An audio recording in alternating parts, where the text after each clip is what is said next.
Of course, sharing our personal testimony is predicated on two things. One, that we have a personal testimony, we have a personal relationship with Jesus. We're trying to follow him as a disciple and grow in that relationship every single day.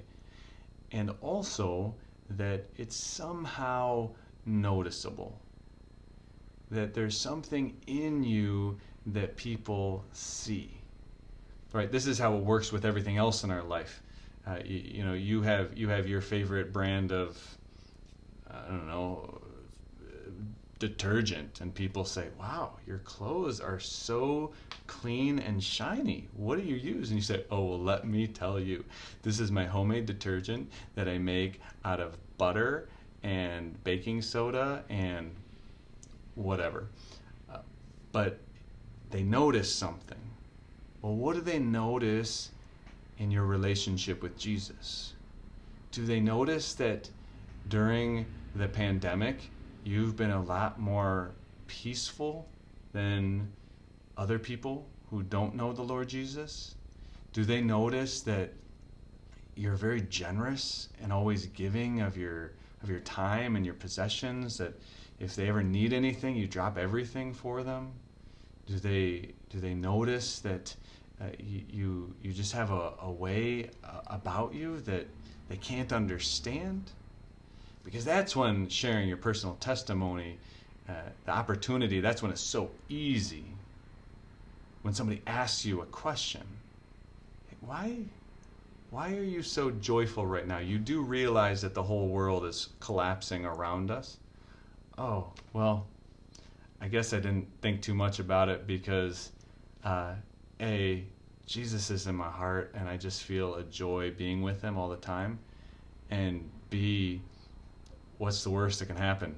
We die? Well, then I get to go and be with Jesus. So I'm not really that overly concerned about it. So if there's not something noticeable in our life, well, maybe we have to re-examine. We have to re-examine where we are in our relationship with Jesus. Is Jesus the center of my life, or is he on the outer edges? Do I live for him, or am I floating around and he's one of the distractions in my life, or I'm trying to get to him but ultimately failing? Obviously, we're always going to be failing in some way, but if I'm really truly living my relationship, there should be something noticeable. Just think about a beautiful relationship you've had, or maybe a romantic relationship. Somebody when they just get engaged, they got to tell everybody about it. They're so excited. Oh, I got to show you my ring. Look, let me tell you how it happened. Right? They're sharing their testimony. They're sharing their personal testimony of engagement. They're glowing. We're asking them, what are you so happy about? Does that mean the Christian is always going to be happy, that he can't be mad, that he can't be solemn, that he can't be glum? No. But there should be a way in which even he does those things that rubs off. Maybe those of us who are a little bit more expressive can get that more often. But even if we don't